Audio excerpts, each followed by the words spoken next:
Raġel li dejjem foka l-ħidma tiegħu fost il-fqar.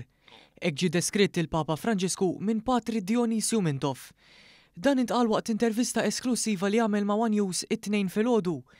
Patri Dionisio rrimarka kif jinsab ferm imdejjaq b'din l-aħbar, hekk kif dan l-aħħar Papa Franġisku kellu il-qawwa fih biex jeleb il-mart u jkun jista' jkompli biex jgħix ħajtu kif kienet qabel. Waqt l-intervista Patri Mintoff spjega kif sar jaf li l-Papa Franġisku kellu jżur Malta. U ċember il-telefon hawnhekk. U saqsini jekk kienx Patri Dionisio. Qedlu jienu. U saqsini bit-Taljan. U mbagħad qal li Francesco, għatina minuta Francesco. Għaddil il-masi kulħadd imbarra huwa.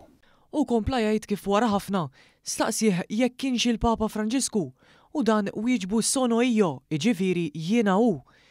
B'din l-aħbar Patri Mintoff tella fis-seba' sema u anke talab li jiktiblu b'mod elettroniku biex ikun jista' jżomm din il-ġrajja bħala tifkira.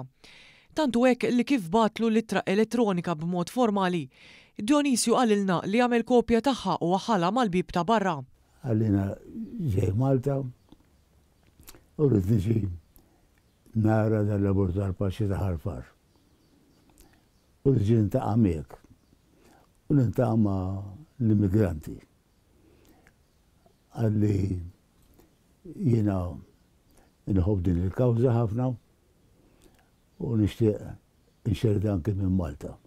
Il-Patri Franġiskan kompla jaqsam l-esperjenzi tiegħu magħna u qal kif waqt li kien qed iżur il-laboratorju tal-paċi, il-Papa kważi lanqas rid jitlaq e kif baqa' jdur mal-immigranti.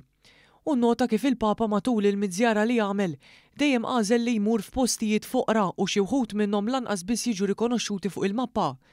U rabat il-problema tal-immigranti mal-ħafna gwerer li hemm madwar id-dinja. Filwaqt li ringrazzja lil Alla li bat lil Papa Franġisku biex fl-abbilta tiegħu ikun ta' medjatur għal paċi, ikkwota dak li qallu waqt iż-żjara tiegħu f'pajjiżna dwar dan. Kien magħhu dejjem ma' dawn l-immigranti.